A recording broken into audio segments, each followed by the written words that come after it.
Nos salutations les plus fraternelles, chers amis, vous qui êtes toujours fidèles à Jésus plus rien. Merci une fois encore d'être avec nous. Permettez-moi de prononcer une courte prière. Père, nous voulons te dire grand merci. Merci parce que tu nous as tellement aimés que tu as envoyé ton propre Fils unique mourir à notre place, afin que quiconque croit en lui ne périsse point, mais qu'il ait la vie éternelle. Merci pour la vie éternelle que tu nous as donnée.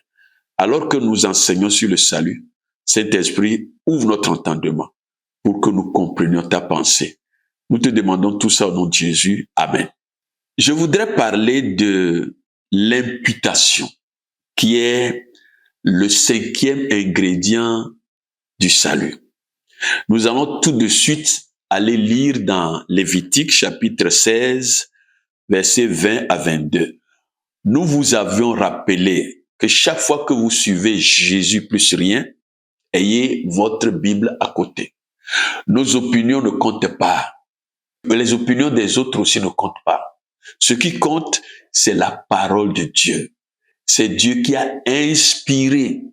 C'est Dieu qui a soufflé sur des prophètes et ils ont écrit. C'est la parole de Dieu qui a été écrite dans le langage humain.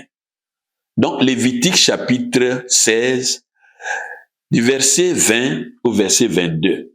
Et je lis. Lorsqu'il aura achevé de faire l'expiation pour le sanctuaire, pour la tente d'assignation et pour l'autel, il fera approcher le bouc vivant. Aaron posera ses 2 mains sur la tête du bouc vivant et il confessera sur lui toutes les iniquités des enfants d'Israël et toutes les transgressions par lesquelles ils ont péché. Il les mettra sur la tête du bouc, puis il le chassera dans le désert à l'aide d'un homme qui aura cette charge. Le bouc emportera sur lui toutes leurs iniquités dans une terre désolée. Il sera chassé dans le désert.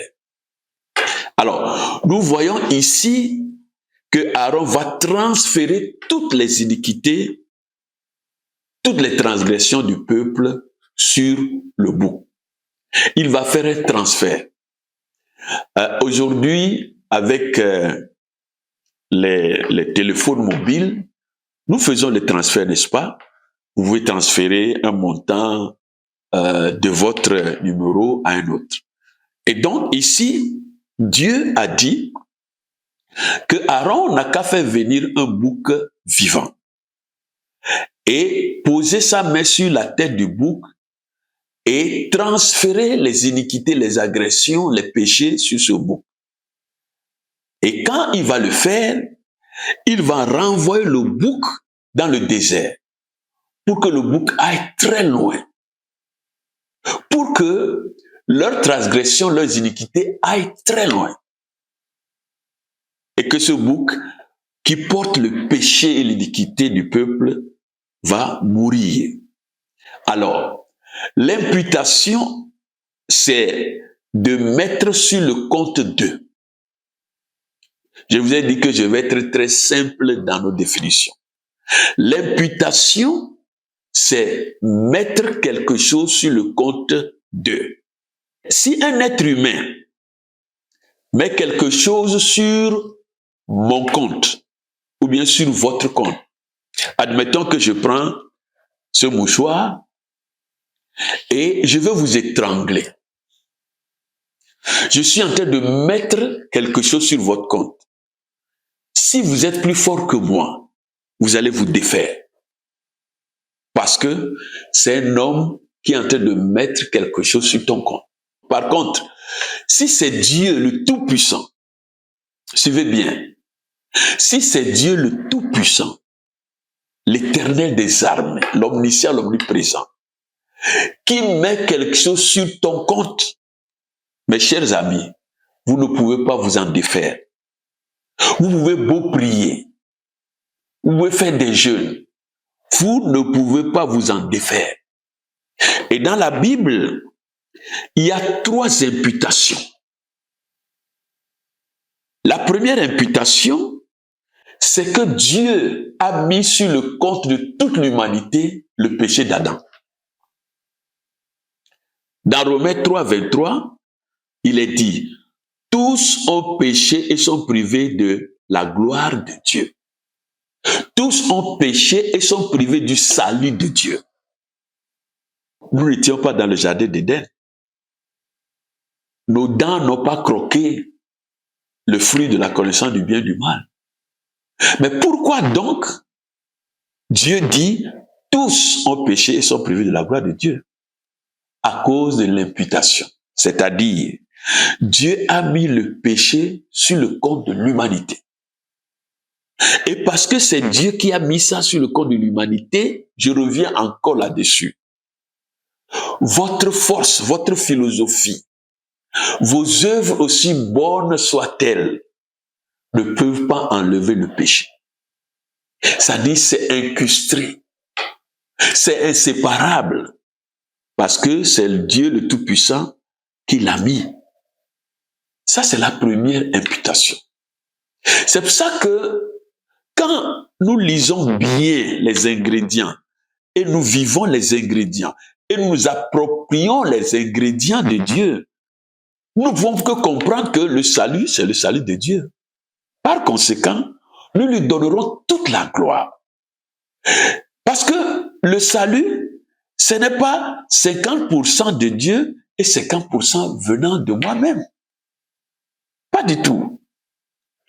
Le péché a été imputé à toute l'humanité. Et ce qui trompe les gens, c'est qu'il y a des gens qui vont vous dire, en tout cas, moi je ne suis pas mal. Je ne suis pas aussi mauvais que ça.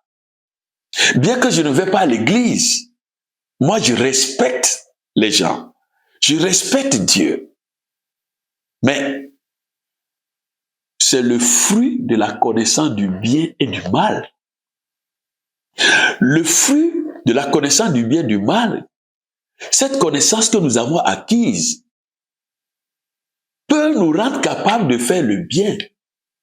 Mais ce bien que nous faisons, ça vient de l'arbre aussi. C'est ce qui séduit les gens. Vous voyez, on peut construire des orphelinats et c'est bien. Mais ça ne peut pas enlever l'état de pécheur que vous êtes. Pourquoi? Parce que ce péché vous a été imputé. On peut construire des écoles, des mosquées, des églises. Et c'est bien, parce que les gens vont venir se rassembler et adorer Dieu. Mais ça ne changera jamais votre nature de pécheur perdu. Pourquoi? Parce que c'est le Tout-Puissant qui vous l'a imputé. Vous savez, si on vous met en prison innocemment, et vous vous levez chaque matin, « Ah, je n'ai rien fait, je n'ai rien fait. » Mais ça ne peut pas ouvrir la porte de la prison. Il faut juste attendre et prier que, quand on va vous appeler, ou bien qu'il y ait une grâce présidentielle un jour. Alors que c'est ce que les gens font. Le péché d'Adam nous a été imputé, c'est-à-dire un enfant qui naît à l'hôpital, avant même de commettre pratiquement un seul péché, il est de nature pécheresse. C'est aussi simple que ça.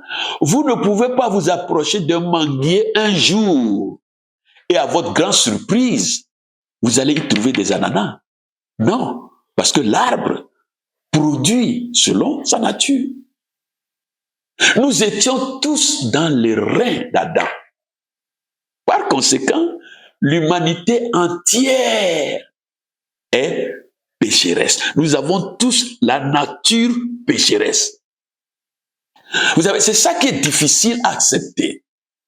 Quand nous sortons pour évangéliser, quand nous amenons cet enseignement, il y a beaucoup de gens qui disent non, nous ne sommes pas mal.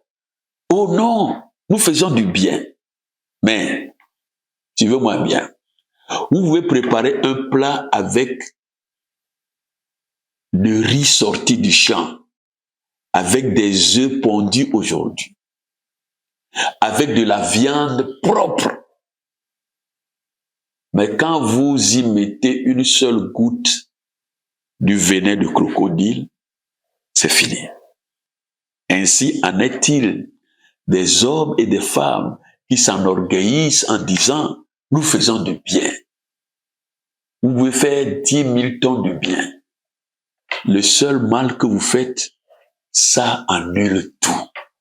C'est pour cette raison que l'homme doit découvrir qui il est.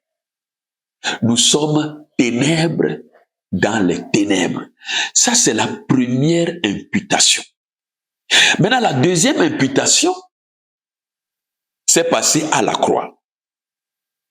Jésus, qui est Dieu fait homme, à la croix, Dieu, le juste juge, l'a fait devenir péché. Pas pécheur, péché. Et il va condamner le péché. C'est Dieu, le juste juge, qui va condamner le péché. Mes chers amis, je vais parler de long en large de cette deuxième imputation. Dans 2 Corinthiens 5, 21, il est dit, celui qui n'a point connu le péché, il a fait devenir péché. Pour qui? Pour nous. Vous savez, à la croix, c'est ce que Dieu, le juste juge, a fait. Il a pris le péché. Il a mis ça sur le compte de Jésus, homme. Et parce que c'est Dieu, le juste juge, le tout-puissant, qui a mis le péché de l'humanité sur Jésus, qui est homme, lui-même là, il ne peut pas s'en défaire. Ah oui, parce que il est homme, il est devenu péché, il ne peut pas s'en défaire parce que c'est le Tout-Puissant qui a mis ça sur lui. C'est pour ça qu'à la croix, Jésus, homme, va juste crier en disant « Mon Dieu, pourquoi m'as-tu abandonné ?» Ah oui, lui, quand on est venu l'arrêter, lui qui est sorti, qui dit « Je suis », les gens sont tombés à la renverse. Mais voilà lui qui est à la croix et qui versait son sang. Et il a dit « Mon Dieu, pourquoi m'as-tu abandonné ?» Parce que c'était trop. Parce que c'est une imputation. Parce que Dieu, le juste juge, a mis notre péché sur lui. Et il ne pouvait pas s'en défaire. Ça, c'est la deuxième imputation. Mes chers amis, nous allons nous arrêter ici et je vous invite à la deuxième partie. Ne ratez pas, parce que je vais parler de la troisième imputation. Et là, quand vous allez saisir, vous allez croire à ces 3 imputations, c'est là que vous allez commencer à voir le poids de l'œuvre que Jésus-Christ a accomplie à la croix du Calvaire. Et c'est là que vous allez comprendre votre identité, votre privilège. Et c'est là que vous pouvez le glorifier, lui donner toute la gloire. Alors, je vous invite à ne pas rater la deuxième partie de l'imputation. Que Dieu vous bénisse et à bientôt. Au revoir.